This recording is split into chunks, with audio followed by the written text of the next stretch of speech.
करना भी चुनौती है और छात्रों के लिए भी, प्रतियोगी छात्रों के लिए परीक्षा देना ये उनके लिए भी चुनौती है। तो हम चाहते हैं सरकार इस पर ध्यान दे, आयोग भी ध्यान दे, इतना दूर परीक्षा देने जाना और लड़कियों का होम सेंटर न बनाना, और अगर लड़के भी इतना दूर जा रहे हैं तो ये कहीं ना कहीं प्रतियोगी छात्रों के साथ अन्याय हो रहा है और कहीं ना कहीं उनके साथ इनका एक आर्थिक शोषण भी है। सरकार को इस पर ध्यान देना चाहिए और आयोग को भी ध्यान देना चाहिए।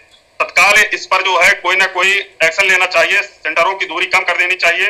जो सेंटर की दूरी 400, किसी का 300, किसी का 500 किलोमीटर दूरी कर दी गई है, ये समझिए कि छात्रों के साथ उनका मानसिक शोषण भी है, आर्थिक शोषण भी है, और कहीं ना कहीं अगर जब इतना दूर छात्र जाएगा पेपर देने तो उसके लिए एक मानसिक तनाव की स्थिति उत्पन्न होगी। रजत यादव, मुझे समझाइए, ये जो पीईटी 2022 इम्तिहान हो रहा है, इसके 3 बिंदु मुझे बताइए। 2000 रुपए फूक के पहले तो आपको जो आपका बस का किराया या ट्रेन का किराया उसको दीजिए, फिर वहां जाके, क्योंकि ऐसा नहीं होता है कि आप सुबह पेपर आपका 9 बजे है तो आप सुबह ही 7 बजे वहां पहुंच जाओगे। अगर मेरा पेपर गाजियाबाद में होगा और मैं गाजीपुर का रहने वाला हूँ तो मैं कोशिश करूंगा कि एक रात पहले पहुंच जाऊँ, और एक रात पहले पहुंचूंगा तो मेरे को किसी होटल में या कहीं रुक के किसी आश्रम में रुके काम चलाना पड़ेगा, उसके लिए मेरे को अलग पैसा देना पड़ेगा। मतलब बेरोजगारों से पहले तो आप फॉर्म भरने का, पेपर भरने का आप पैसा भरवाइए, उसके बाद फिर आप उससे बेरोजगार से, जिसके पास 100 रुपए की कमाई का साधन नहीं है, जिसके घर खेती किसानी से जैसे तैसे चल पा रहा है उसके माँ बाप की कमाई से,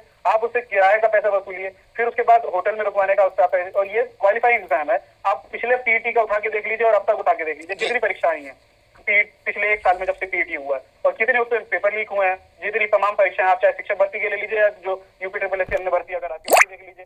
लेखपाल की एक भर्ती, एकमात्र जो बड़ी भर्ती अभी पिछले 1 साल में लेखपाल की निकली थी। अगर हम दरोगा की बात कर ले, क्या एक जो सरकार का इसमें कारण दिया गया है कि भाई नकल नहीं होगी, क्या गारंटी है सरकार की कि इन लेखपाल की भर्ती और दरोगा भर्ती की तरह नकल नहीं होने वाली है?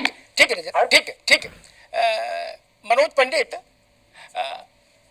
आज के तकनीक प्रधान समय में ये किसने दिमाग दिया कि गाजीपुर का आदमी गाजियाबाद में इम्तिहान देगा तो इम्तिहान पवित्र हो जाएगा?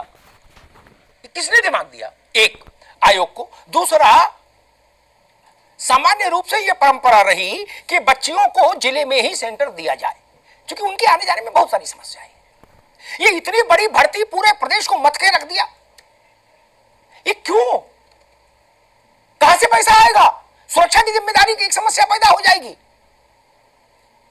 400-500 किलोमीटर पहले जहां इम्तिहान है वहां जाने का मतलब, एक रात, जो ठीक रजत कह रहे, एक रात पहले जाइए, होटल में, धर्मशाला में कहीं रुकिए, सेंटर देख के आइए, तब ना सुबह जाएंगे।